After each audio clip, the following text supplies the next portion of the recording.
Vamos orar mais uma vez?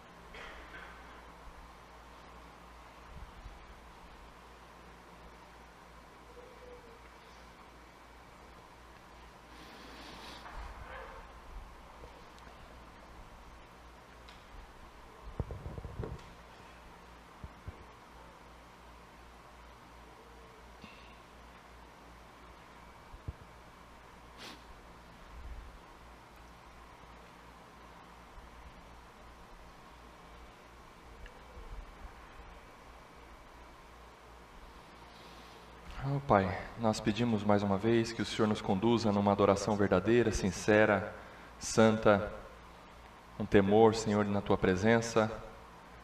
E neste momento, que o Teu Espírito Santo fale aos nossos corações através da Tua palavra, Senhor. No nome de Jesus, amém. João capítulo 21, versículo 24 e 25. Vá lá, por favor. No finalzinho do Evangelho segundo o apóstolo João, para fazermos a leitura dos 2 últimos versículos deste rico Evangelho.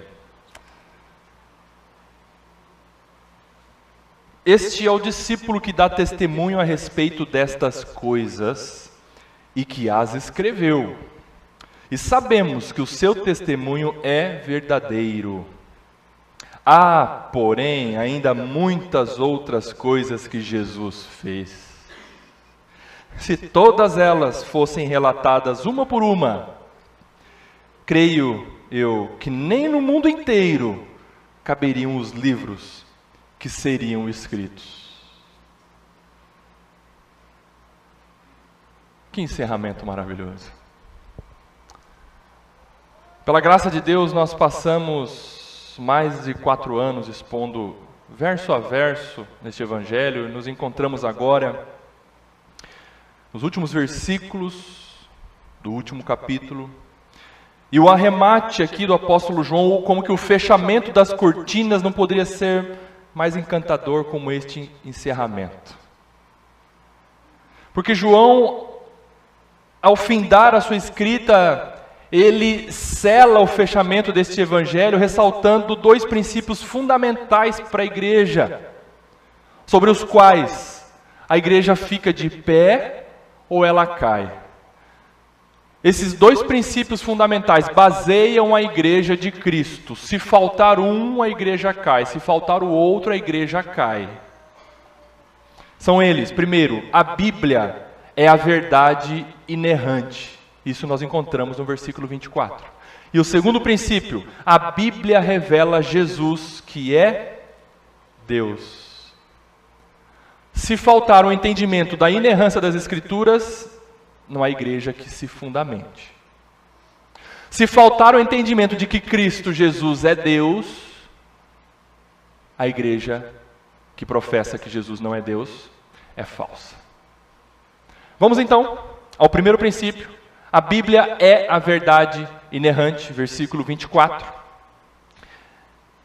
O apóstolo João escreveu: este é o discípulo que dá testemunho. Ele está se referindo a ele. Se você voltar ao versículo anterior, no 23, Pedro, depois daquela conversa tão enriquecedora, fortalecedora, renovadora que ele teve com o nosso Senhor Jesus Cristo,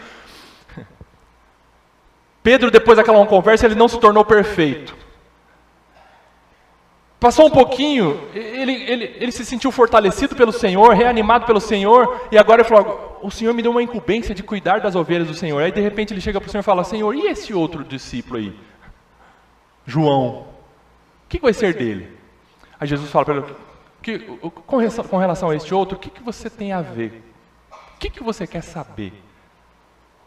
Então, João faz menção dele mesmo, no versículo 23, agora ele fala: este é o discípulo, ou seja, ele, João, é o discípulo que dá testemunho O testemunho de João foi um testemunho de uma pessoa que viu. Testemunho aqui é pessoa que viu o Senhor Jesus. E o que ele viu, ele relatou. O testemunho, ou seja, esse é o discípulo que dá testemunho a respeito das coisas e que as escreveu. Louvado seja Deus por isso. Nós temos um relato verídico. Isso chega para nós, depois de 21 séculos aproximadamente, está nas suas mãos o que João escreveu e o que ele viu. Louvado seja Deus por isso. E sabemos que o seu testemunho é verdadeiro. João, ele foi testemunha ocular de Jesus. Ele pôde escrever o que ele escreveu. Veja o que ele escreveu na sua primeira carta. Vá lá, 1 João, capítulo 1, versículo 1. O que João escreveu?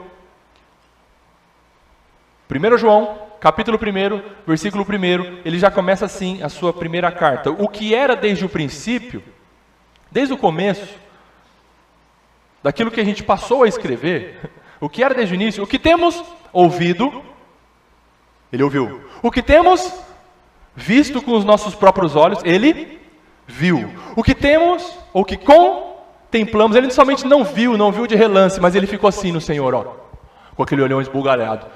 Não deixava passar uma brecha do movimento de Jesus. Ele contemplou o Senhor. Qualquer movimento do Senhor, ele falou, nossa, como que Jesus age?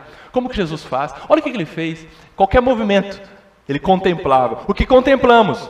E mais, e as nossas mãos apalparam. Ele tocou no Senhor, no homem Deus, Deus homem que estava aqui na terra. Apalparam, com respeito ao verbo da vida. João foi uma testemunha ocular. O que João está deixando bem claro aqui então no versículo 24, agora volta lá para o Evangelho, no último capítulo, 21, versículo 24. João deixa bem claro aqui, é que tudo que ele escreveu, desde o primeiro capítulo até aqui, tudo que ele escreveu é a verdade, não é um testemunho falso, não é algo inventado, não é mentira, é a verdade, é a verdade sem erro. Em outras palavras, o que é uma verdade sem erro? É uma verdade inerrante. Por isso que o termo inerrante. Inerrante é algo que não tem erro, não contém falha, não tem mentira, não é nada inventado. O princípio então da inerrância das Escrituras, inerrância da Bíblia é importantíssimo, porque esse princípio reflete o caráter do próprio Deus. Porque, antes de tudo, o conteúdo que você encontra aqui neste livro chamado Bíblia é o reflexo do próprio autor. O autor da Bíblia é a verdade. Ele é verdadeiro. A Bíblia, então, nada mais é do que as próprias palavras de Deus revelando a verdade para você. Você precisa crer nisso. Você não pode ir para a Bíblia já com o pé atrás. A Bíblia é a verdade. E essa é a base para você. Vá à Bíblia crendo. Sem sombra de dúvida, do que o que você está lendo é a mais pura e perfeita verdade. Mas por que nós, depois de tantos séculos, ao pegarmos estes 21 capítulos do Evangelho de João que nós estudamos, e também, se nós pegarmos os 66 livros da Bíblia como um todo, por que nós devemos acreditar? Por que nós devemos confiar? Por que nós devemos descansar e crer que este livro é a verdade? Por quê? A resposta é, porque a Bíblia ela foi escrita pelo próprio Deus. Enquanto ele trabalhava através de autores humanos em um processo espiritual chamado inspiração. Homens escreveram o que escreveram, inspirados pelo Espírito Santo. O apóstolo Paulo diz que toda a Escritura é inspirada por Deus. Inspirada no original tem a ver com sopro. O Espírito Santo fez com que as penas de Moisés, se é que ele escreveu com pena, com que as penas dos profetas, daqueles que escreveram salmos, daqueles que escreveram os livros poéticos, daqueles que escreveram as profecias mais reduzidas, os profetas menores, daqueles que escreveram os evangelhos, daqueles que escreveram as cartas, principalmente o apóstolo Paulo. Deus fez, através do Espírito Santo, que a escrita desses homens fosse perfeita. Ah, Rodrigo, você está exagerando. Meu irmão, você não pode pensar o contrário, senão você está duvidando das Escrituras. Deus capacitou esses homens, através da inspiração do Espírito Santo, a não errarem uma vírgula do que escreveram. Por isso a palavra de Deus ela é inerrante. Eu faço uma pergunta para você. Você acredita que o Deus que trouxe à existência todo o universo, Ele é capaz de escrever um livro, e um livro perfeito, através de homens imperfeitos? Você acredita nisso? Você acredita que Deus Ele pôde inspirar, capacitar homens a escreverem verdades perfeitas, inerrantes? Se você acredita firmemente nisso, então você acredita e confia na inerrância da Bíblia. Porque o que está em jogo aqui não é se a escrita tem erros, não. Se você passar a duvidar, o que está em jogo é o Deus que pode cometer erros para você. Isso é seríssimo. Se alguém tem um pé atrás com relação à inerrância das Escrituras. Se alguém abraçar a ideia de que a Bíblia precisa ser atualizada, que há erros, que nela há erros factuais, então, consequentemente, esta pessoa está aceitando a ideia de que Deus pode cometer erros. Se a Bíblia possui informações erradas, contraditórias, confusas, fatos inverídicos, então Deus faltou com a verdade e ele seria tido como um autor confuso e mentiroso. O que é um absurdo. Portanto, a palavra de Deus é inerrante. Como bem explica o pastor Dr. Michael Kruger, a igreja adquiriu um livro de comentário do Novo Testamento desse autor, e ele é referência na atualidade sobre canonicidade das Escrituras, sobre inerrância da palavra de Deus, Michael Kruger. E ele fala a respeito da inerrância das Escrituras no seguinte sentido: a essência da inerrância é a crença de que a Bíblia é a palavra de Deus e de que, quando Deus fala, Ele fala a verdade. Ponto. É nisso que eu e você precisamos crer e descansar. A Bíblia é perfeita, a Bíblia é inerrante, a Bíblia é a verdade. Não julgamos a palavra de Deus, mas ela é que nos julga, ela é que nos examina. Nós não submetemos a palavra de Deus aos nossos conceitos, mas o contrário, os nossos conceitos são subjugados e alterados pela palavra de Deus. Você não pode ir para o texto com os seus próprios conceitos, suas próprias concepções de mundo. Não, a palavra de Deus é que muda a sua maneira de pensar o mundo, ou a sua própria vida. Essa é a cosmovisão correta. Qual que é a cosmo? Cosmo é mundo. Cosmovisão correta. A cosmovisão correta é a cosmovisão que tem a Bíblia como prumo, como baliza, como referencial. É através das lentes da Bíblia que você vai ter uma cosmovisão correta. Não o contrário. A Bíblia não está lá na frente que você tem um mundo aqui que você olha a Bíblia através da sua lente mundana. A palavra de Deus é a verdade. O resultado desta reverência e o temor à palavra de Deus é que sempre que encontramos nela algo que nós não entendemos... Você já passou por isso? Já, né? Vixe. Tem muitas coisas que nós não entendemos. Mas quando isso acontece, nós devemos nos humilhar. Nós devemos reconhecer as nossas limitações e fazer, sabe o quê? Orar, buscar entendimento do autor. Aquele que escreveu a Escritura. Porque a Bíblia é o livro que você lê constantemente na presença do autor. Tem dificuldade de entender? Senhor, me ajuda a entender a Tua palavra, Senhor. Por favor. Isso é lindo. Portanto, nós estamos satisfeitos e nós confiamos firmemente na escrita do apóstolo João, que foi inspirada pelo Espírito Santo. Porque o que ele escreveu é tudo o que nós precisávamos saber. Nem mais, nem menos. Versículo 24.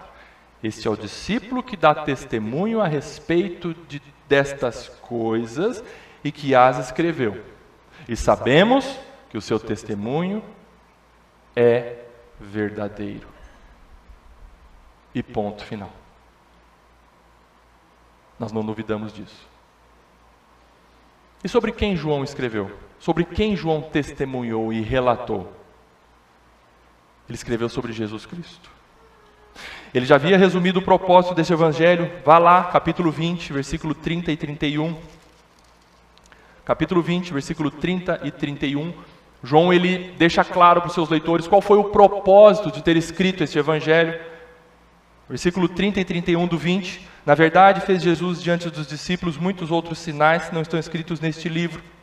Estes, porém, foram registrados, ou seja, o que ele registrou foi para quê? Para que creiais que Jesus é o Cristo, o Filho de Deus, e para que crendo tenhais vida em seu nome. Esse foi o propósito. João, ele intentou escrever sobre Jesus, e para que os leitores do seu evangelho crescem que Jesus é o Cristo, e crendo no Cristo, tenham vida no nome de Cristo, através de Jesus Cristo. Esse foi o desejo do apóstolo João. Agora, ao findar o evangelho, João, ele não desperdiça esta última oportunidade de ressaltar a divindade de Jesus. E é exatamente o que a Bíblia revela de capa a capa: a divindade de Jesus, a encarnação de Deus, o Deus entre os homens. E esse é mais um dos fundamentos da igreja. O segundo, então, nós vimos o primeiro: a Bíblia é inerrante. O segundo fundamento agora, vamos lá: a Bíblia revela Jesus, que é Deus encarnado. Versículo 25. Há, porém, ainda muitas outras coisas que Jesus fez. Vá lá para o 25 do 21. Se todas elas fossem relatadas uma por uma, creio eu que nem no mundo inteiro caberiam os livros que seriam escritos. Vem cá. Você percebeu de quem ele está falando? Você notou a sutileza nas palavras de João? João está falando assim: Jesus é Deus. E como, meus leitores, eu conseguiria escrever tudo que Deus fez e faz? Que lindo isso, né? Jesus é Deus, é o Deus encarnado. E ele fala: se eu fosse escrever tudo que Jesus fez, não caberiam os livros neste mundo. O mundo seria uma biblioteca muito pequena para caberem os livros registrando os feitos do Deus homem, do homem Deus.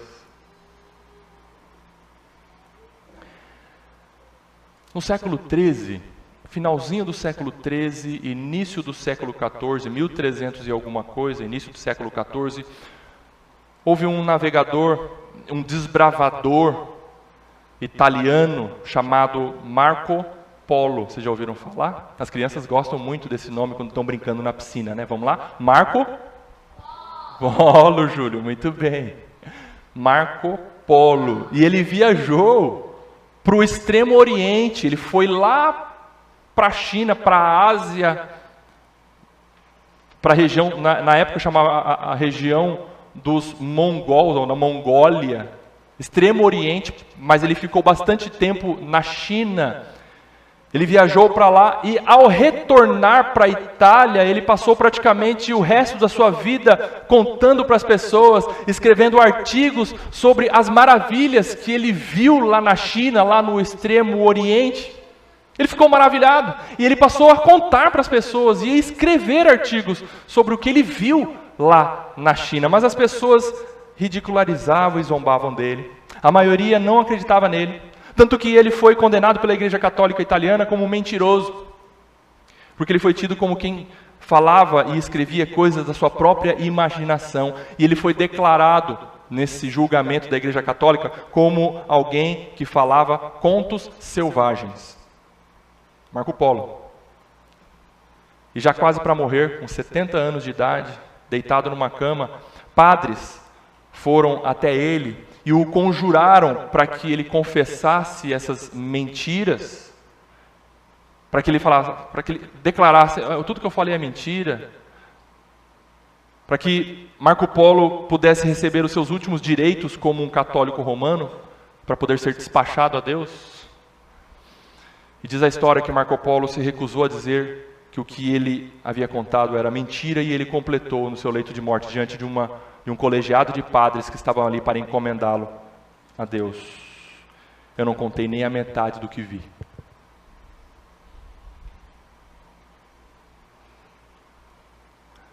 E o apóstolo João, ao terminar o que ele escreveu sobre Jesus, o Deus encarnado, ele como que deixa bem claro aos seus leitores: vocês acham que eu registrei milagres incríveis? Vocês acham que eu relatei fatos impressionantes sobre Jesus? Vocês acham que eu registrei ensinamentos maravilhosos de Jesus?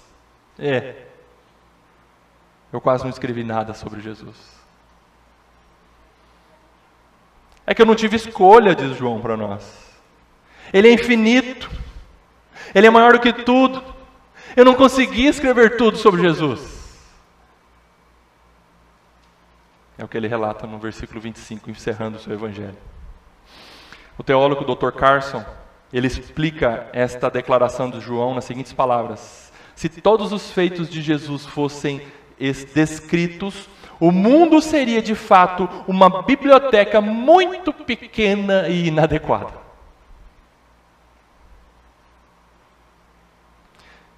E o que João faz ao concluir esta escrita do Evangelho é o que ele se propôs a fazer desde o início. Você se lembra? Vamos fazer uma digressão agora no que nós já vimos no Evangelho de João. João, ele relatou os 7 eu sou declarados pelo Senhor. Vocês se lembram?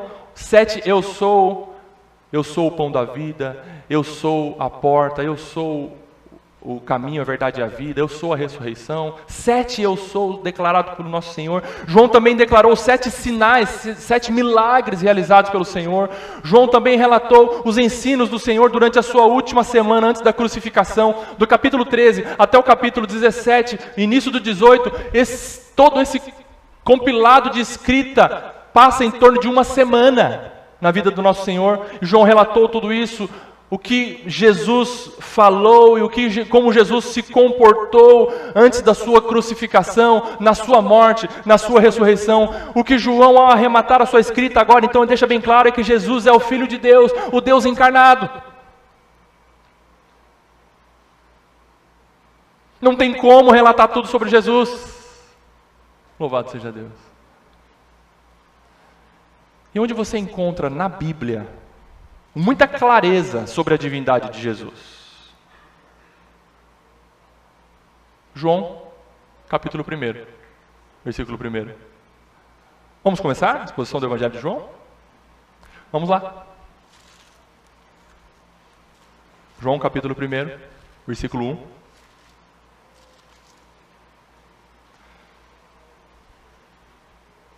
Como nós já estudamos, a grande tese do apóstolo João é provar que Jesus é o Cristo, é o Filho de Deus, é o próprio Deus, é o Deus que se fez carne, é o Deus que deixou a terra e veio, deixou o céu e veio à terra, o Deus que vestiu pele humana, o Deus que se tornou como um de nós, exceto no pecado, é o único que deixou de ser Deus, que não deixou de ser Deus a se fazer homem, e também não deixou de ser homem ao voltar ao céu como Deus.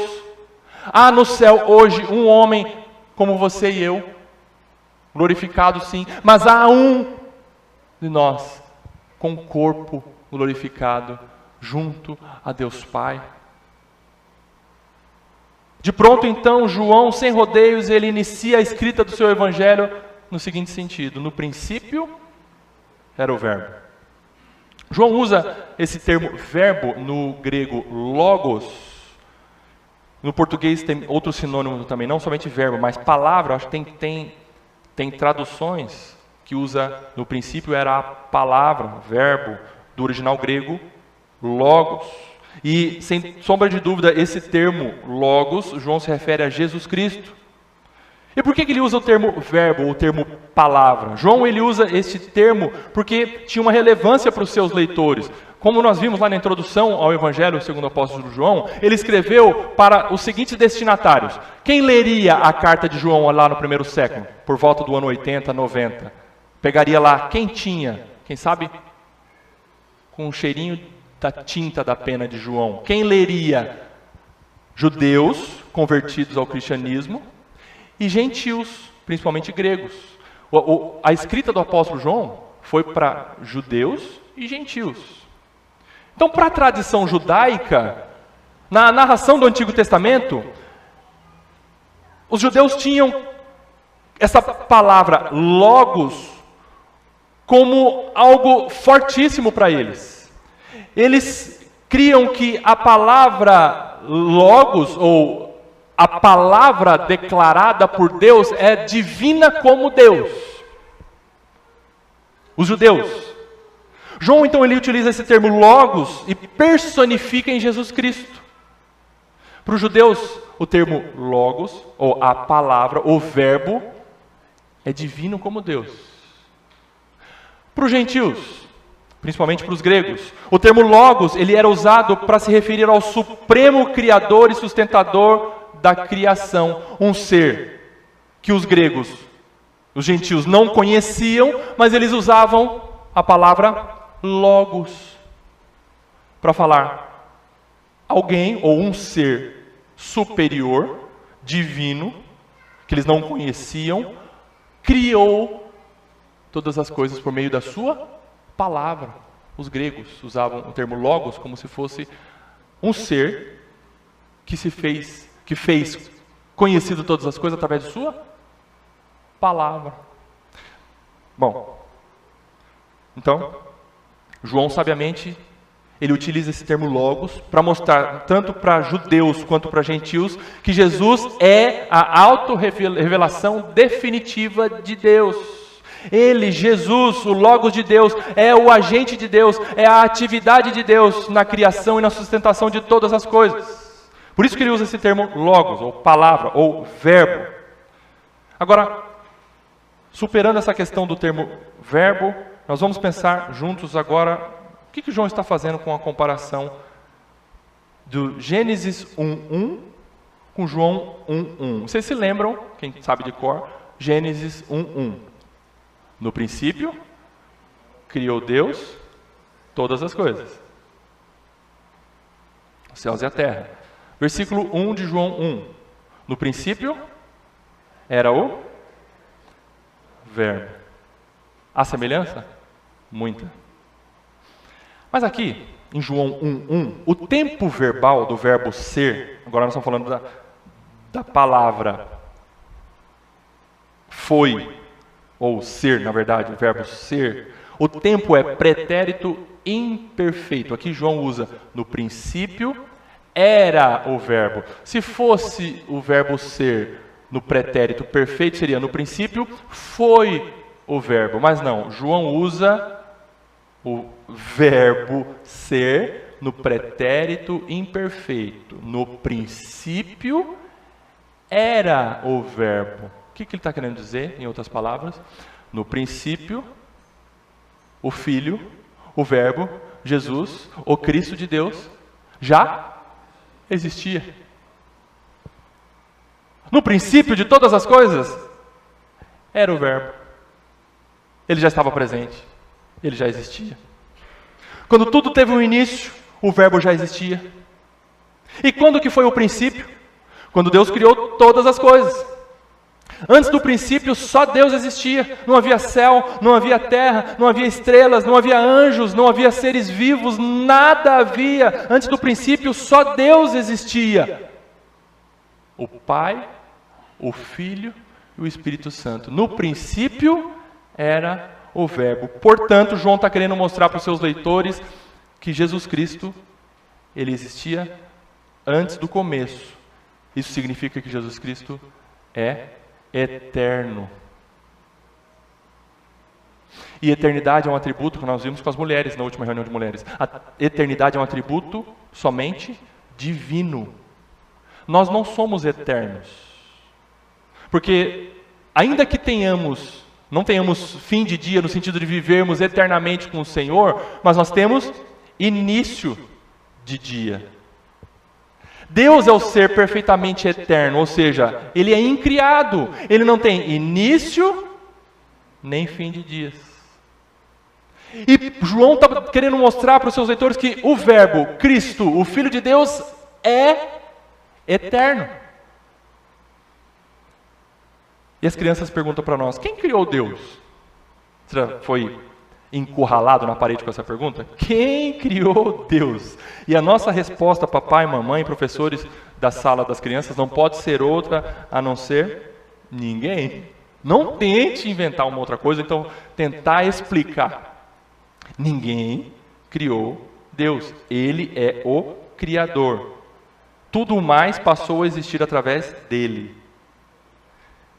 Deus não se fez a si mesmo. Ele é o único ser que não teve origem nem fim de dias. Entenderam, crianças? Ninguém criou Deus. Deus, ele sempre existiu. Tomás de Aquino escreveu o seguinte: Deus não recebe sua existência dos outros. Somos seres dependentes. Mas Deus é o doador unilateral de ser a todas as coisas. Ele não recebeu o seu ser de ninguém, para que não seja essencialmente dependente ou criado. Você é dependente, você foi criado. Hoje comemora-se o Dia das Mães. Você nasceu de uma mulher, você nasceu dependente de outra pessoa. Mas Deus é um ser incriado. E João está mostrando, Jesus estava lá desde o começo. No princípio, era o Verbo. E nós cantamos, ele sempre existiu, ele é o alfa, ele é o ômega, é o princípio e o fim. E aí a gente faz a pergunta então, como registrar as ações, os fatos, as situações vivenciadas por um ser que é eterno? A resposta é, como registrar tudo? É impossível. João tinha razão, não tinha? Não ia caber no mundo os livros escritos sobre as ações do ser divino Jesus Cristo. A segunda afirmação de João que nós encontramos aqui no versículo 1 é: no princípio era o Verbo, e o Verbo estava com Deus. O Verbo estava com Deus, no grego é a expressão pros, ton, theon. Pros, ton, theon, que significa face a face com Deus. Quer dizer que, João está mostrando, Deus Pai é um ser, Deus Filho é outra pessoa. Face a face. Estava com. O Verbo é outra pessoa. Jesus Cristo é outra pessoa, com os mesmos atributos, realizando as mesmas obras de Deus. Isso é um ser relacional. O Deus, segunda pessoa da Trindade, Jesus Cristo, o Filho, é um ser relacional, pessoal. Não é um ser impessoal, como pensavam os gnósticos lá do primeiro século, pensando que Jesus Cristo era só uma aparência, como se fosse um holograma. Não, Jesus Cristo é uma pessoa, e Ele se encarnou, mas desde sempre Ele é uma pessoa, segunda pessoa da Trindade. E João conclui aqui no versículo 1, afirmando veementemente, de forma mais clara que o sol ao meio-dia, em terceiro lugar, que o Verbo era Deus, aleluia. De tal maneira que Jesus, antes da sua encarnação, desde sempre, Ele era o próprio Deus, com os mesmos atributos de Deus, podendo realizar as mesmas obras de Deus. E nós concordamos com C.S. Lewis, quando ele explica a respeito da tríade, né? Tríade de C.S. Lewis, depois você vai consultar se você quiser. C.S. Lewis faz o seguinte questionamento: com respeito a Cristo, nós temos 3 opções para a conclusão. Ou ele era um mentiroso, ou ele era um louco, ou ele era Deus, ou ele é Deus. Porque se ele não é quem ele disse ser, então ele é um mentiroso. Se ele não é quem ele pensou ser, então ele é louco. Mas se ele é quem ele disse ser, então ele é Deus. E essa foi a explicação de C.S. Lewis. Jesus é Deus. Ele é exatamente tudo aquilo que ele disse ser e o que foi registrado. No princípio era o Verbo, e o Verbo estava com Deus, e o Verbo era Deus. E João continua no versículo 2, ele estava no princípio com Deus. E nós precisamos perguntar, então Jesus estava no princípio com Deus, o Filho, segunda pessoa da Trindade, estava no princípio fazendo o quê? Ele estava de forma contemplativa, só olhando, só analisando, observando a situação? Não. Depois que João provou que o Verbo ele tem os mesmos atributos de Deus, ele é eterno, ele é pessoal e ele é divino, agora João ele nos informa que o Cristo, o Filho, estava com o Pai fazendo alguma coisa. Versículo 3, todas as coisas foram feitas por intermédio dele, e sem ele, nada do que foi feito se fez. João de cara já apresenta aos seus leitores que eu estou falando sobre o Verbo, sobre Cristo, sobre o Deus encarnado, e que ele fez todas as coisas. Por meio dele, Deus Pai fez todas as coisas. Todas as coisas foram feitas por intermédio do Verbo, do Filho. E sem ele, nada do que foi feito se fez. Nós chegamos a duas conclusões então diante disso. Não é verdade que o mundo ele é produto de uma explosão cósmica. A teoria do Big Bang. Muitos estão tentando reaquecer, requentar esta teoria falsa, antibíblica. O mundo não foi criado através de uma explosão cósmica, porque o caos não produz cosmos. Dr. Rodrigo Mussolini explica muito bem isso. Dr. Adalto Lourenço explicava maravilhosamente bem isso. A desordem não produz ordem.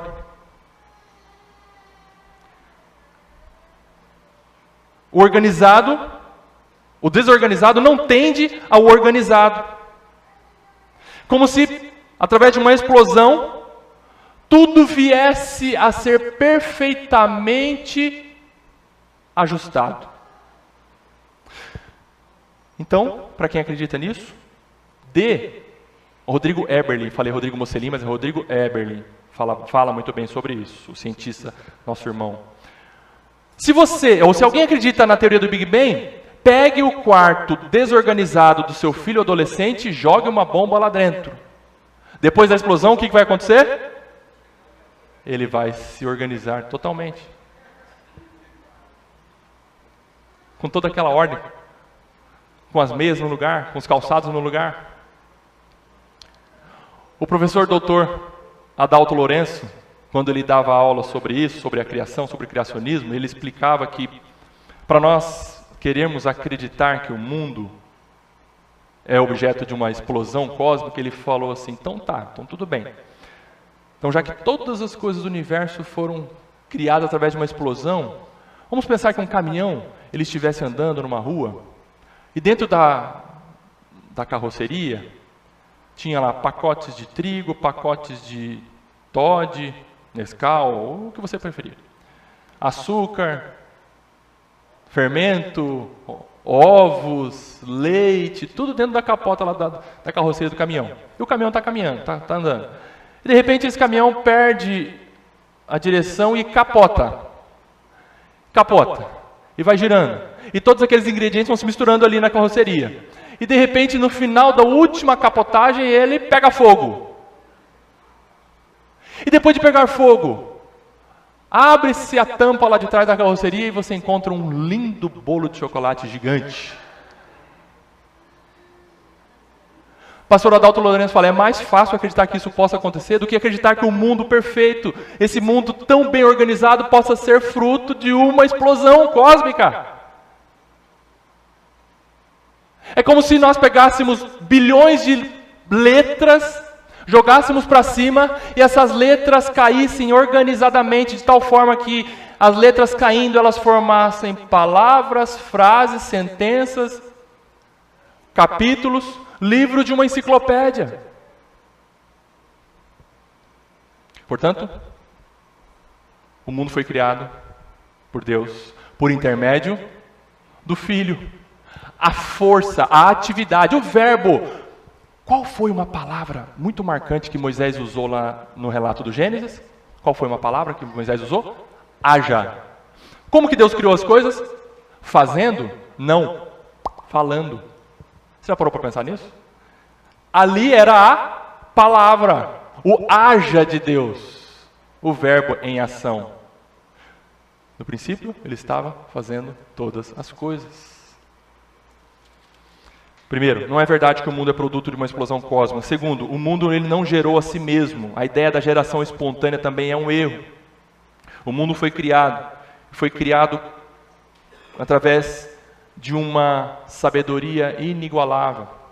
Existe, pastor Dr. Rodrigo Eberlin explica sobre o design inteligente. Uma vez o Breno deu aula para os nossos jovens sobre isso, design inteligente, maravilhoso. É nós entendermos que tudo isso que você vê no mundo, essa beleza criada, tem uma assinatura, tem um autor, e o nome dele é o Deus Criador dos céus e da terra, por meio do Filho, o Verbo, Jesus Cristo. Todas as coisas foram feitas por intermédio dele, sem ele nada do que foi feito se fez. Quão magnífico, quão glorioso é o nosso Redentor. E de fato, temos que concordar com o apóstolo João, que ele não conseguiria escrever tudo sobre Jesus. E João então prossegue aí no início do Evangelho, no seu registro, versículo 4, e a vida estava nele, e a vida era a luz dos homens. E aqui há uma declaração muito deslumbrante para nós. João está mostrando que o Cristo ele tem vida em si mesmo, e ele é a fonte de vida. Todo ser que respira, que tem vida, seja anjos, sejam homens, sejam animais, sejam plantas, a vida deriva de Jesus Cristo, o Filho. Ele tem vida bios, nós já vimos isso, né? É a vida física. Todo ser que vive, um ser vivo, tem bios, vida derivada, vinda de Deus. E todo ser que mesmo tendo vida, agora tem vida espiritual, no grego, você encontra nas escrituras, vida como zoe, vida espiritual. Tanto vida física quanto vida espiritual provém de Jesus. E João vai mais além, e ele diz, e a vida era a luz dos homens. Em outras palavras, fora de Cristo, o que sobra é trevas. Mas onde Jesus chega, as trevas não podem prevalecer. Não importa se são trevas da ignorância. Não importa se são trevas do pecado. Não importa se são trevas da idolatria. Não importa se são trevas da incredulidade. Não importa se são trevas do vício, do medo. Onde Jesus chega, a luz resplandece e prevalece. Por isso nós temos dito com irmãos que vêm de outras religiões e de meios de heresia, para não perderem as esperanças daqueles que estão lá. Porque onde Jesus, que é a luz, chega, ninguém pode resistir. E você pensa que dentro daquelas paredes, daquelas instituições, Jesus não entra? Pode não ser lá, mas em qualquer outro lugar, Jesus, a luz, resplandece e prevalece em qualquer treva. Creia no seu Redentor e ore a Ele pedindo, meu Senhor Jesus, salve aqueles que estão lá. Resplandeça e prevaleça naquelas trevas. O Senhor que é a luz das luzes, como falavam os puritanos. A luz prevalece sobre as trevas. Aleluia. Versículo 5. A luz resplandece nas trevas e as trevas não prevaleceram contra ela. Quando você admite que Jesus é luz, esse é o reconhecimento de que você estava perdido. Que você estava tão incapaz de salvar-se a si mesmo. Que tão somente o resplandecer e o prevalecer da luz, que é Jesus, poderia fulminar as trevas que dominavam a sua vida, e Ele pôde salvar você. Nós vivíamos em trevas, distantes, perdidos, inimigos de Deus, mas a luz chegou na sua e na minha vida, e mudou o nosso viver. A luz resplandece e prevalece nas trevas. diante de tudo isso que nós vimos, capítulo 1 de João, versículo 1, 2, 3, 4, 5. Eu acredito que agora fará mais sentido para você o último verso do capítulo 21 do Evangelho de João. Vamos lá novamente? Vamos ler todos juntos? Leia na sua versão, que eu leio na minha aqui. João 21, 25. Há, porém, ainda muitas outras coisas que Jesus fez. Se todas elas fossem relatadas uma por uma, creio eu que nem no mundo inteiro caberiam os livros que seriam escritos. É verdade isso? É verdade esse bilhete? É a verdade da palavra de Deus. Oh, como faz sentido isso que João escreveu. Porque Jesus é grande demais. Porque Jesus é infinito. Porque Jesus é grandioso. Porque Jesus é insondável. Porque Jesus é ilimitado. Porque Jesus é Deus. Eu intencionalmente fui ao começo do Evangelho de João para mostrar para você que hoje eu termino a exposição do Evangelho, mas ele está sempre disponível para você e para mim. A palavra de Deus, ela se renova a cada instante, assim como os outros demais livros da Bíblia. Nós estamos terminando a exposição de João, mas se você voltar lá no capítulo 1, como nós fizemos agora, você vai ser renovado, você vai ser impactado, você vai ser transformado pelas verdades que vão brotar através desse texto para a sua vida. Releia João. Releia a palavra de Deus. Leia e releia, porque ela é viva. Ela é dinâmica através do Espírito Santo na sua e na minha vida. Louvado seja Deus. Concluindo então este magnífico evangelho, nós admitimos com a nossa razão e pela fé que o intento do apóstolo João foi alcançado. Revelar através das palavras que ele escreveu que Jesus ele é inesgotável, que Jesus é o Filho de Deus, que Jesus é o próprio Deus.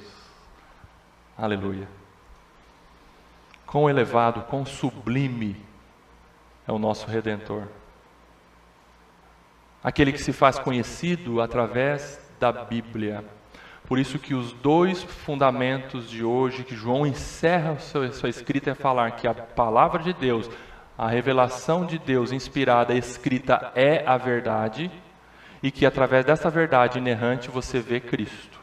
Você não tem Cristo por seus próprios conceitos, porque muitos estão aí tendo um Cristo, um Jesus mental. O nosso Jesus não é um Jesus mental, em que eu e você falam, o que você acha que é Jesus? Eu acho que ele é uma fumaça, eu acho que ele é foi um homem muito bom. Não, vamos para a Bíblia.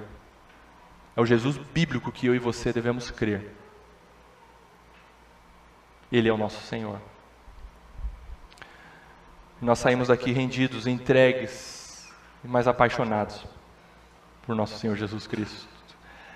E nós já ansiamos aquela visão gloriosa de nos encontrarmos e de vermos o nosso Senhor Jesus face a face como Ele é. Dá um gostinho de, Senhor, quero ver o Senhor. Foi isso que João escreveu lá em Apocalipse, capítulo 22, versículo 20. Aquele que dá testemunho destas coisas diz, Jesus diz, certamente venho sem demora. E a igreja de Cristo fala nesta manhã, amém. Vem, Senhor Jesus. Aleluia. Louvado seja Deus. Obrigado, Senhor, por Tua palavra, que revela a Ti mesmo a nós. Obrigado, Senhor, por Jesus Cristo, nosso terno, maravilhoso, justo, incomparável Salvador. Obrigado, Deus, porque a nossa esperança ela é sempre renovada através da Tua palavra, Senhor. E nós estamos aqui, Pai, com os nossos pés neste terreno, neste mundo que um dia vai acabar, mas os nossos olhos, a nossa mente, o nosso coração, a nossa alma está voltada para Ti, Senhor, olhando para o alto, de onde aguardamos a vinda do teu Filho Jesus Cristo para nos buscar. Que a tua palavra firme os nossos passos nesta terra e erga os nossos olhos para os céus. Obrigado pelo Evangelho escrito pelo apóstolo João, Senhor, que tanto nos edifica e nos edificou. E que nós tenhamos mais apreço, mais prazer, mais amor pela tua lei e por tua palavra, Senhor. Nestes 66 livros da Bíblia, aqueça o nosso prazer na tua lei, para meditarmos nela de dia e de noite. Assim nós oramos como igreja, no nome do nosso maravilhoso, infinito, eterno, Criador, Redentor, Salvador, Jesus Cristo. Amém.